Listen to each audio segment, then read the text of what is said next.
जय श्री राम दोस्तों, स्वागत है हमारे चैनल समृद्धि में। दोस्तों, लक्ष्मी प्राप्ति के लिए लोग क्या नहीं करते हैं। अपने घर में विभिन्न प्रकार के मंत्र जाप करते हैं, नाना प्रकार के ऐसे कार्य करते हैं, साफ सफाई करते हैं, पूजा पाठ करते हैं ताकि उनकी बरकत होती रहे। फिर भी नहीं होती है बरकत। फिर भी ऐसा कभी कभी तो परिस्थिति जीवन में आता है कि एक कर्ज को चुकाने के लिए दूसरा कर्ज लेना पड़ता है। इतनी समस्याएं घर में बढ़ जाती हैं। आज मैं आप लोगों को आपके घर की ही लगभग हर घर में ये चीज़ गलतियां होती हैं और इन्हीं गलतियों के कारण हमारे जीवन में परेशानियां आती हैं। दोस्तों, आपने कभी ये नहीं सोचा होगा कि पहले के लोग हमारी तरह पूजा पाठ नहीं करते थे, इतना ध्यान नहीं देते थे। फिर भी घर में एक लोग कमाते थे, 10 लोग बैठकर खाते थे और ज्वाइंट फैमिली भी रहती थी, संपन्नता थी, लोगों में आपसी झगड़ा भी नहीं होता था। आज के लिए लोग न्यूक्लियर रहते हैं, फिर भी इतना लोगों में वैमनस्यता रहती है, पति पत्नी तक की आपस में नहीं बनती। कितनी शादियां असफल हो जाती हैं। पहले के ज़माने में ऐसी समस्याएं बहुत कम थी। हम ये नहीं बिल्कुल कहेंगे कि समस्याएं थी ही नहीं, थी, लेकिन इतनी नहीं थी जितना आज है।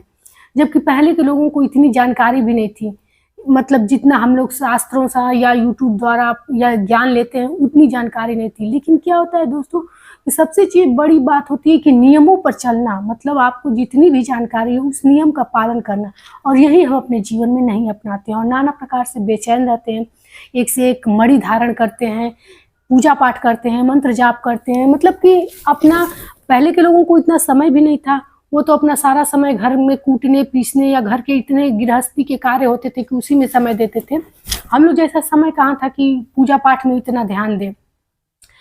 तो दोस्तों, आज मैं यही बात बताऊंगी कि आप लोग झाड़ू को लेकर के जितनी अफवाहें फैली उस पर तो ध्यान मत दिया कीजिए, लेकिन कुछ ऐसी ज़रूरी चीज़ें होती हैं। आप लोग एक चीज़ देखते होंगे कि पहले के बड़े बुजुर्ग कहते थे, जब हम छोटे थे तो, कि पैरों से लग जाता था, हमारे झाड़ू लग जाता था पैर से, या फिर से हम लोग टाल देते थे पैर से। तो बाबा दादी लोग कहते थे कि पैर से मत छुओ, चलो पैर छुओ। तो हम लोग सोचते थे कूड़ा कचरा झाड़ने वाला, इसको कौन छुएगा झाड़ू को। लेकिन वास्तविक महत्व हमको जब जैसे जैसे बड़े हुए, जैसे जैसे हमको ज्ञान हुआ है कि झाड़ू में असल में होता क्या है चीज़, तब हम उनके महत्ता को समझे। जबकि बड़े बुजुर्ग हमको बैठा कर ये नहीं समझाते थे कि झाड़ू है क्या चीज़, बस इतना ही कहते थे। तो आज तो यूट्यूब के माध्यम से हमारे जो आगे की जनरेशन भी है वो भी बहुत कुछ बातें जान लेती है। तो जानने से नहीं होगा दोस्तों, सबसे पहले अमल करना होगा। ये तो हो गई कुछ अलग बातें। चलिए आप लोग को विशेष बातें बताती हूँ कि झाड़ू को कब खरीदना चाहिए, किस प्रकार से रख रखाव करना चाहिए और क्या है हमारे जीवन में झाड़ू का विशेष महत्व, कैसे इस पे नियम हम बना करके अपने घर में बरकत कर सकते हैं। देखिए दोस्तों, हम ये तो नहीं कहेंगे कि 95% 99% आपके घर में बारिश होने लगेगी धन की, लेकिन इतना जरूर कहेंगे कि जो धन के लेकर के आपके जीवन में किचकिच रहती है वो चीज़ नहीं रहेगी। इतना समृद्धि का आपसे वादा है। बस आप नियम पूर्व जो हम बता रहे हैं उन बातों पर आप अमल करके देखिएगा। वीडियो को आगे बढ़ाते हैं दोस्तों। अगर हमारी बातें आप लोग को अच्छी लगे, हमारी जानकारी आप लोग को अच्छी लगे, तो एक लाइक अवश्य कर दीजिएगा, क्योंकि समृद्धि आप लोग को हर छोटी बड़ी जानकारी देती है और मैं सोचती हूँ कि हर शुद्ध सात्विक जानकारी दूँ आप लोगों को। क्योंकि यूट्यूब पे तो बहुत ज़्यादा अफवाहें भी बताई जाती है। मैंने तो कई बार ये भी सुना है कि झाड़ू को खड़ा करके रखें। ये बातें कितनी गलत हैं। झाड़ू को खड़ा करके रखना कि आपके सामने कमजोर शत्रु भी रहेंगे, वो भी आपके सामने आकर खड़े होने की क्षमता रखने लगेंगे। तो ये गलती तो आप लोग बिल्कुल मत कीजिएगा। दोस्तों, सबसे पहले मैं बताऊंगी कि घर में झाड़ू कैसी रखनी चाहिए। घर में कभी भी झाड़ू टूटी फूटी बिखरी हुई नहीं रखना चाहिए दोस्तों। मैंने बहुत सारे लोगों को देखा है, झाड़ू टूटता रहेगा, उसी में लगा लगा करके लोग काम करते हैं। तो ये सब दरिद्रपना की निशानी है। ये गलती कभी नहीं करना चाहिए। झाड़ू को कभी भी फेंकते समय एक बात का ध्यान रखें, झाड़ू को मोड़ के डस्टबिन में न डालें। झाड़ू को जलाया नहीं जाता है। झाड़ू को जब भी फेंके अपने घर से अमावस्या के दिन फेंकें या फिर शनिवार के दिन घर से निकालें, और जैसे है वैसे निकालें। उसको तोड़ मरोड़ के फेंकने की कोई ज़रूरत नहीं है, क्योंकि यही दिन सबसे शुभ होता है। कहा जाता है आज के दिन यदि आप अपने घर से झाड़ू निकालते हैं तो घर में साक्षात माँ लक्ष्मी का वास होता है। माता लक्ष्मी ने पद्म पुराण में ऐसा भी कहा है कि जिन घरों में सुबह सूर्योदय से पूर्व झाड़ू जो महिला लगाती है और शाम के समय दीपक जलाती है, उस घर में मैं साक्षात वास करती हूँ। तो ये दो कार्य तो अवश्य हर महिला को अपने घर में करना चाहिए। अच्छा दोस्तों, आपने कभी ये सोचा है कि क्यों कि सूर्योदय के पहले ही झाड़ू लगाने को कहा गया है? घर में साफ सफाई से मतलब है, हम दोपहर में भी झाड़ू लगा सकते हैं। हमारे हर वीडियो में आपने देखा होगा कि मैंने बताया है कि जब गोधूली बेला मतलब रात्र की शुरुआत होती है तो नकारात्मक शक्तियों को बल मिलता है, वो जागृत होने लगती हैं। तो ऐसा कहा जाता है कि कहीं ना कहीं से हर घर में थोड़ा बहुत नकारात्मक शक्तियां विचरण करती हैं, इसीलिए सबसे पहले सुबह उठ करके झाड़ू के द्वारा उनको घर से निकाला जाता है। ये चीज़ आप बहुत पहले का देखे होंगे, बहुत मतलब बुजुर्गों द्वारा भी देखे होंगे। सबसे पहले घर में झाड़ू लगाया जाता है, क्योंकि आजकल का व्यस्त लाइफ हो गया है तो मेड का सहारा लोग लेते हैं।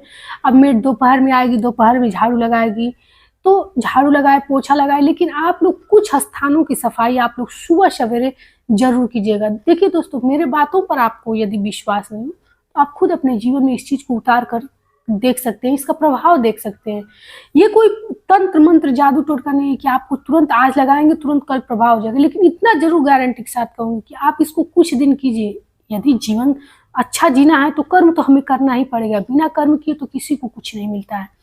तो आप ये करके देखिए, निश्चित रूप से आपके जीवन में बदलाव होगा। और ये मेरे द्वारा बनाया गया नहीं है, ये आप ध्यान दीजिएगा। यदि गांव से होंगे तो जरूर ये अपने बाबा दादी द्वारा, बुजुर्गों द्वारा, अपनी मम्मी द्वारा जरूर ये देखे होंगे।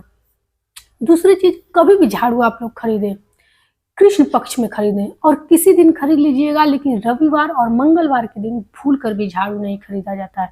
ये दिन मतलब इस मामले में खराब कहा जाता है कि ये दिन, इस दिन में खरीदने पर घर में दरिद्रता आती है।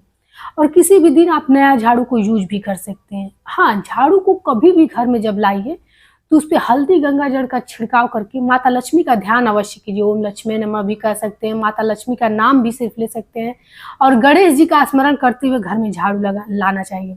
झाड़ू को लेकर के इसलिए ये सब इतनी बातें हैं क्योंकि झाड़ू को साक्षात लक्ष्मी का रूप कहा जाता है।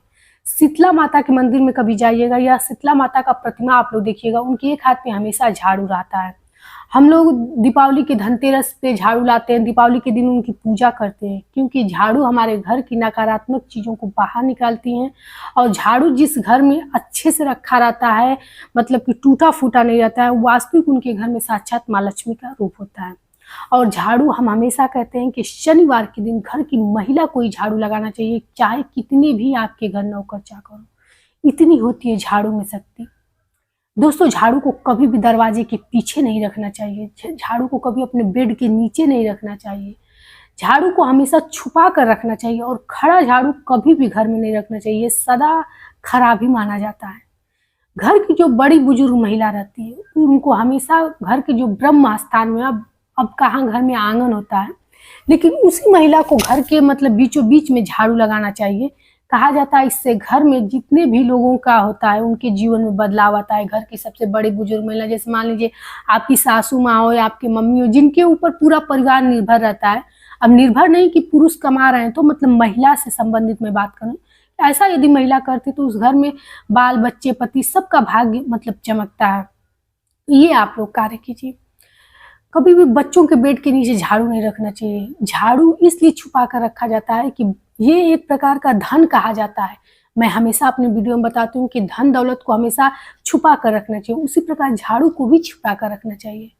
झाड़ू को कभी अपने पैर से मत मारा कीजिए, और झाड़ू कभी रात्र में मत लगाया कीजिए, चाहे कितनी भी आवश्यकता है। मान लीजिए कुछ बच्चा गिरा दिया, कुछ ऐसी चीजें हैं कि आप लोग को रात्र में झाड़ू लगाने की आवश्यकता पड़े तो आप लोग हाथ से लगा लीजिए, कपड़े से लगा लीजिए, लेकिन झाड़ू को रात्र में लगाना बेहद अशुभ माना जाता है। झाड़ू को हमेशा आप लोग को मैं बताई हूँ कि मंगलवार और रविवार के दिन कभी भी झाड़ू नहीं खरीद कर लाया जाता है। झाड़ू लगाकर मैंने बहुत सारे लोगों को देखा है कि कूड़ा ज्यादा देर तक जमीन पर छोड़ देते हैं, इससे घर में दोस्तों दरिद्रता आती है। इसलिए घर में कभी भी दरवाजे पर मतलब लगा करके कूड़ा नहीं छोड़ा जाता है, कूड़े को तुरंत उठा लिया जाता है और फिर डस्टबिन में फेंक दिया जाता है। और हाँ, कभी भी सूर्योदय का ध्यान दीजिए। सूर्योदय से पूर्व, मतलब कि सूर्योदय होने से सकारात्मक शक्तियां आने लगती हैं घर में, उससे पहले आप अपने घर में नकारात्मकता को दूर भगा दीजिए, कूड़ा निकाल के अपने घर से फेंक दीजिए। दोस्तों, हमारी वीडियो यदि आप लोग को अच्छी लगती होगी, हमारी जानकारी यदि आप लोग को अच्छी लगती होगी, तो जरूर इस चीज़ पे आप लोग अमल करके देखिएगा, और पसंद होगा तो लाइक भी कीजिएगा। और ऐसे शुद्ध सात्विक जानकारी मिलती रहे, इसलिए चैनल पर नए होंगे तो सब्सक्राइब भी कीजिएगा। दोस्तों, झाड़ू को हमेशा आप लेते समय इन बातों का अवश्य ध्यान दीजिएगा। जैसा कि मैंने शुरू में ही कहा कि अमावस्या तिथि को निकालिए और शनिवार के दिन, और झाड़ू को हमेशा आप लोग शाम को जब गोधूली बेला होता है उसके पहले भी एक बार अपने घर में पानी झाड़ू लगा के पानी का छिड़काव अवश्य कीजिए। इससे आपके घर में नकारात्मक शक्तियों का प्रभाव कम रहेगा, जो गोधूली बेला में ज़्यादा जागृत होती हैं और ज़्यादा मतलब कि उनके अंदर एनर्जी आती है। तो दोस्तों आज की जानकारी बस इतना थी। यदि हमारी बातें आप लोग को अच्छी लगी है तो आप लोग इस चीज़ पे अमल करके अपने जीवन में परिवर्तन खुद ला सकते हैं। बड़े बड़े पूजा पाठ मणि ये सब चीज़ें नहीं कर सकती हैं आपके जीवन में बदलाव, जितना आप कर्म करके अपने जीवन में बदलाव ला सकते हैं। इसलिए नियम पर चलना, जो कि हमारे बड़े बुजुर्ग बनाए हैं, नियम पर चलना हमें बहुत जरूरी है। नियम से हटकर अगर आप लोग शॉर्टकट कोई रास्ता अपनाना चाहते हो कि हम मंत्र द्वारा पूजा द्वारा कोई चीज़ पालें, तो कतई हमारी वीडियो यहीं पे आप कभी नहीं प्राप्त कर सकते। चलिए फिर मिलते हैं एक ऐसी नई जानकारी के साथ, तब तक के लिए जय श्री राम।